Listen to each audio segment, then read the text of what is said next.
Hey everyone, today I'm going to show you how to read Substack without a subscription. So this is helpful if you want to explore different newsletters and see what kind of content they post before choosing to subscribe. So first, open up your browser and go to Substack. And once the website opens, sign into your account. And if you don't have an account yet, you can create one for free.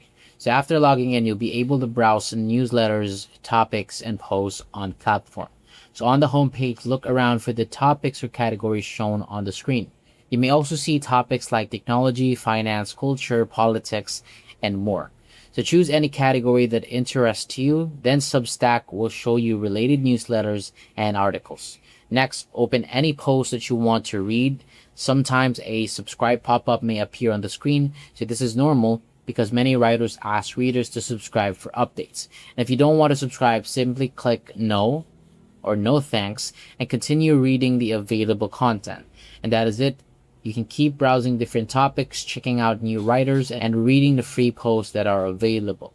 So just keep in mind that some articles may be paid, so those will still require a subscription.